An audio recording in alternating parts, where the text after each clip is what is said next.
After my baseball career, I've always, since receiving Christ as a 20-year-old, at a very high point in my life, I was the youngest rostered player in the big leagues.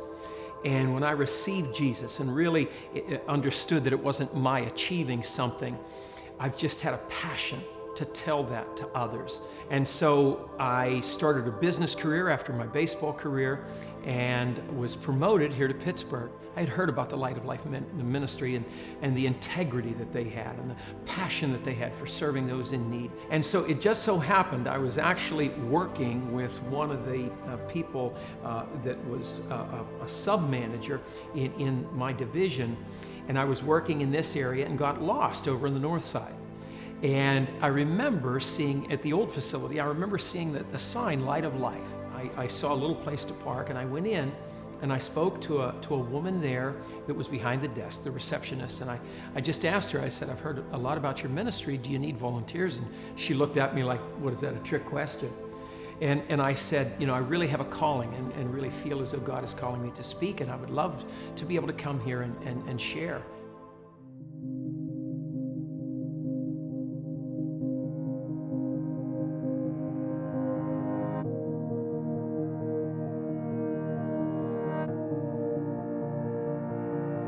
When I hit the parking lot here at Light of Life, the Holy Spirit just rises up within me, and I just take on a whole different paradigm. I take my eyes off of those little momentary and contemporary tasks that I have and my to-do list and all of the other cares of the day, and really allows me and enables me to just keep my eyes affixed to Him for the miraculous. And something, a way that I always think of it, and this is something that I prayed shortly after I started coming here back in 1988, that I would never speak from a high horse, that I would never preach to the men. I was always convicted and still remain convicted that I'm merely one beggar telling other beggars where I found food.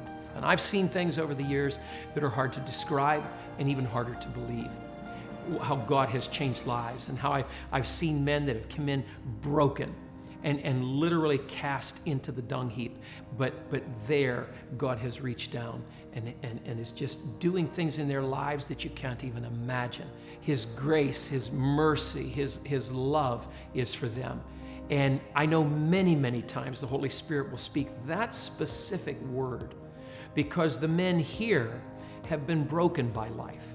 And one of the things that I feel is very important is that every time that I have that opportunity to share, that I allow God to share that word of encouragement, that His love, His mercy, His grace is for you, that it's individual, it's not corporate, but it's for you. And no matter what your circumstance, no matter what your situation, God's love, God's forgiveness, and the price that He paid was just for you. The one thing that has not changed is the integrity and the extraordinary commitment that this ministry has to saving lost souls. And not just feeding a person a meal, but literally giving them, as Jesus said to those who followed Him, that they would never drink or never thirst again, that they would never hunger and they would never have to be fed again, because it was a spiritual feeding that the Holy Spirit was giving to them.